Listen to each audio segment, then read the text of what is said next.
A lot of these negative things set in: the isolation, the I'm alone, I'm misunderstood, I'm not important, I'm unwanted, or I'm invisible.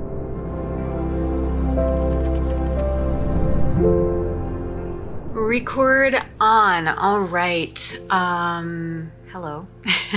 Kids are back in school. It's a big deal. It's a big deal. Summer, as everyone knows who's a mother, is just wild. Every day is different. There's hardly routine. Kids have one camp, then a different camp, then this and that. Vacations with other family members, at least for us, because we're blended. It's just wild. Every day is different. Every week is different. There's not a whole lot of consistency. So for me, when school starts, it's like now we have a routine that we can stick to.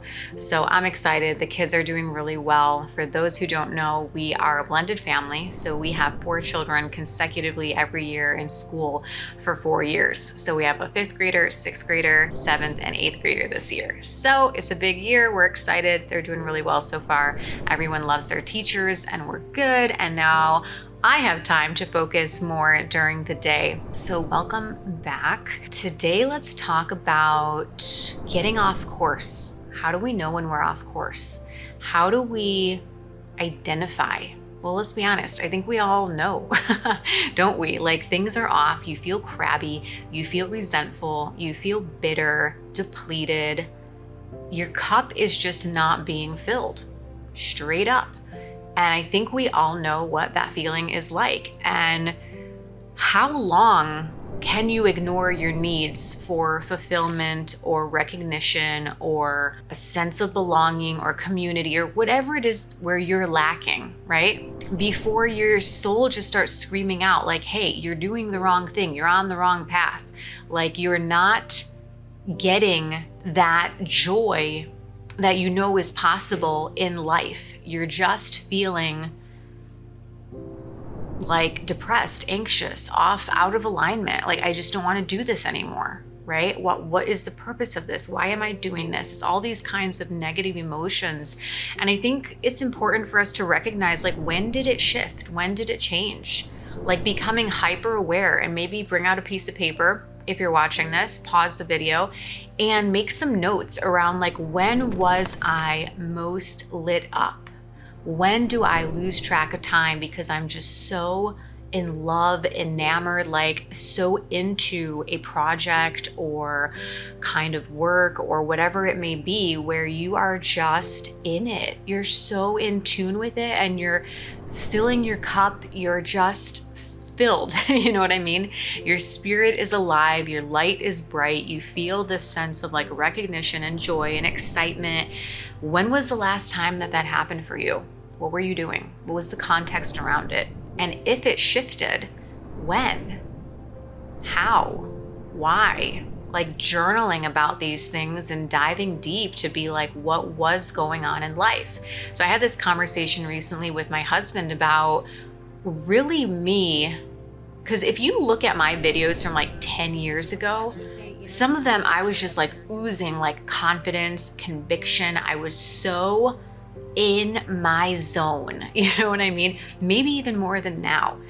And then when you go into fast forward to like 2019 is when I started realizing, like, this is a lot of when I lost myself, like this strong self-image and self-identity was right when COVID hit, and I had to become like the cook, the cleaner, the everything full-time, no support, no help, 4 kids at home, homeschooling, trying to do like Zoom calls. And mind you, at this time they were, in like 1st grade to 5th grade. That's insanity for any mother to have 4 children in 4 different grades and trying to help them all with printing worksheets and getting on their Zoom calls at the right time and all the things. And I was just starting to lose it. I think my identity shifted from being like this badass boss woman who makes great money and is successful and is all these things, is recognized, speaking on stages, like featured in TV, and like all this kind of pride that I had from the career I had built, the brand I had built, started dying into, I pick up Cheerios off the floor. I I wipe the dog pee every few hours and like deal with, like kids having meltdowns under the table because they don't want to do another Zoom call. And like, I laugh, but it was not funny. It was very hard.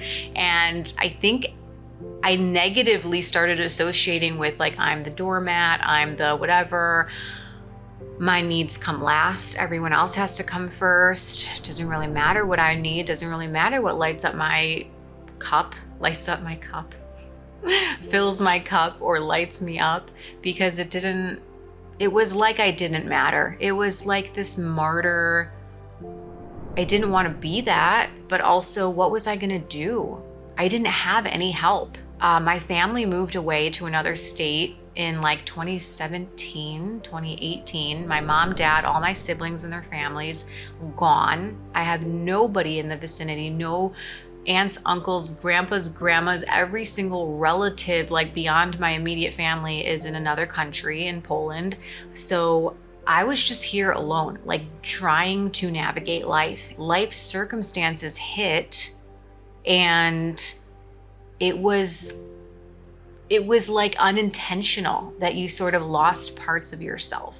So fear not, because I believe all of this can be changed. I believe we can relight the spark within ourselves, and I think we can reestablish who we want to be. Maybe in the beginning it's going to feel a little bit like, oh, that's not really me, but just stick with it, right? Like, what is the identity that you want to be? I think when I took a course with Sam Ovens, like way back when, there was this whole section on like creating this alternate identity, right? And you're supposed to make a collage of, I don't know, people that you aspire to, or people who have the qualities that you're like, I would love to have that level of confidence as J-Lo or Reese Witherspoon or Elon Musk or whatever, and kind of putting the words together. Like, I am abundant, I am this, that, like creating this like beautiful picture of an identity of like, this is the person I want to be. I want to be strong. I want to be the woman who like works out, the woman who just has like 6-pack of abs or whatever it may be. Like all these little things about identity, the way you're treated, the way you look, feel, all of these elements that make a person a person. And like I'm saying, take the little things, pick and choose. Well, I love this about this person and I want to embody that. I love that about that person and I would love to embody it. And then realize like, I can do this. I can shift myself. Like a butterfly goes into that cocoon and like emerges in a completely different shape and form. We can do this. We can reemerge in a different shape and form. It just takes you deciding, I'm fucking done being that low grade version of myself, that worst version of myself. And that's something I've also said to my husband, like the worst arguments, disagreements, fights like we've had, oh my gosh, that is not the, like I have seen the messages I sent, like the way that I acted, and I'm like, that is quite literally the worst version of myself I've ever like seen. Like I do not want to be that person. I do not want to continue on the path where this is the way I behave or show up or feel. And it's our choice to change that. Like we all get that, right? Radical personal responsibility is saying I did this or acted this way or felt this way, or this was my part in the circumstances, and also saying, well, I have the power, the personal power to change it and to show up differently and to be a new version of myself. Whether, like I said, whatever word you identify with, like a new identity, a new self-image, the version of you like 2.0, whatever you connect with, it's the concept that you can reestablish and reinvent. And if you are not proud of the person that you have become or been in the past year, 2 years, 5 years, whatever, that it can all change starting today. So let's keep this short and sweet, and let's end it with this. If you can write down the way that you've been, or the negative ways and the ways you want to be, creating this new persona or identity. And then also remembering like when it started shifting, because there may be some traumas there or some things where you need to forgive yourself or forgive another person, or there may be some, you know what I'm saying, like traumatic life events that maybe you swept under the rug that need to be re-examined. Like, when did you change from being that bright, cheery, beautiful, full, best version of yourself to where you are now, or vice versa, or whatever? Like, realizing those pivotal life moments and then deeply looking at, do I need to forgive myself or forgive someone else, or what do I need to do to heal those things so I can move forward and become the next iteration, reiteration of myself. So I love you guys. I'll see you in the next video.